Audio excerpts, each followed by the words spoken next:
man called Marc Hendrickx has become the first person to ever be fined for climbing one of our mountains, Mount Warning in New South Wales. He was fined $300 for doing this, a second time. Good morning, Australia, from the summit of Mount Warning. About 100,000 people a year used to climb this beautiful mountain, but then the New South Wales Parks and Wildlife Service banned it. It claimed that the mountain was an Aboriginal sacred site, secret men's business, you know, and you might get sick if you climbed it. Hendrickx is a geologist who now has written a guide to climbing Mount Warning, The Fight for Awe and Wonder. But the ban on Mount Warning, I've got to say, before we get to him, is just one of many locking out Australians from some of our most iconic natural beauties. We've already had Aboriginal groups and parks officials ban climbing Uluru. As you know, they've banned visiting and swimming in the Gumlin Falls in Kakadu. They've banned climbing Victoria's Grampians. There are now even plans to ban people sailing on or walking on the shores of Lake Eyre. Joining me is Marc Hendrickx. Marc, great to see you again. Why did you climb Mount Warning? Oh, which time, Andrew? Look, I've climbed it now 6 times since it's been closed. And really just to protest this ongoing debacle that National Parks and Wildlife Service have created with their mismanagement of the place. It's been closed now for 4.5 years, initially for COVID, then it rolled into sort of these bogus sort of safety issues, and also to allow for further stakeholder engagement with Aboriginal custodians. I don't mention anything about stakeholder engagement with people who want to climb the mountain. It's just this one particular group that National Parks want to talk to. I want to climb it because it represents one of the best pieces of the Australian landscape. You know, it's an icon of northern New South Wales.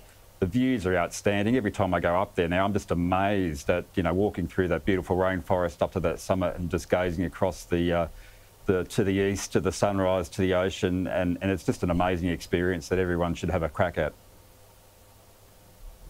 Well, reading through the notice of the fine that you've been sent, I see that New South Wales Parks is fining you because the climb, and I quote, involved risk to yourself. What risk?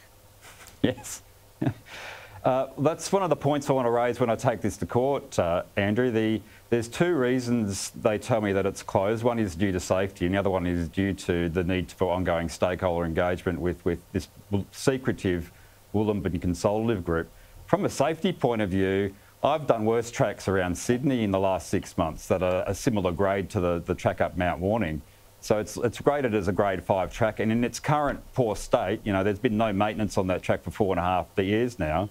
It's just as good as some of the grade 5 tracks around Sydney. So from my point of view, I can't see that there is a safety issue. And then in terms of the stakeholder engagement, this started in the early 2000s. They've had more than 20 years now to sort this out. They've had 4.5 years over the COVID closure period to sort this out, and yet they want more time. They're asking for more time. When's this ever going to end? No, I think you're absolutely wrong on the safety issue. I think it goes back to why they said we needed the bans, because if people transgressed in the secret men's business area, there would be health ramifications. I don't know whether you remember that. And that's what I think they're talking absolutely, about. Yeah. But I might be wrong. Let them prove it. Your court case will be fascinating. Yeah, I might drop dead tomorrow, Andrew. Who knows? Yeah, well, well, let's see. So you're going to fight it? You're not going to pay the fine? Did I get that right? That's correct. Look, I had a generous offer from Ben Fordham, and he actually did put some money in my bank account for the fine. I'm going to use that money to travel up from Sydney to the Murwillumbah Local Court to put my case to the judge. And there's a couple of reasons I think that I might have a case that might win. The first one is, so this fine is something that happened in April. You know, they've taken now almost, was it 4 months to issue this fine? On the day, I admitted my guilt to the ranger. I'm a very honest person, Andrew. You know, she asked me what I was doing. I told her exactly what I was doing, and I was up there protesting, and I was very unhappy with National Parks management of the place.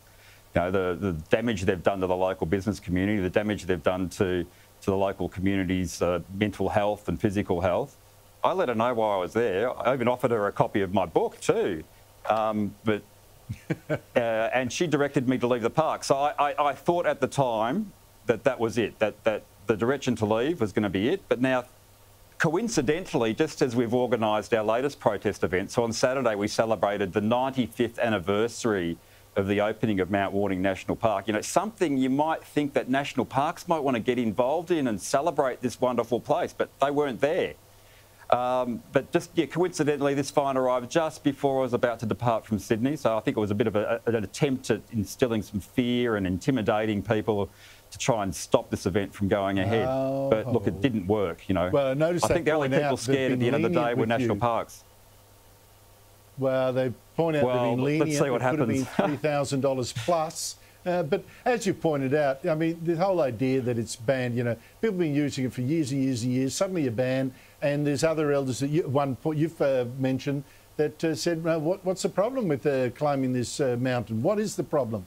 There's a lot of reinvention, it seems to me, going on here. I might be wrong, but your court case may well flush that out. Marc Hendrickx, thank you so much for your time.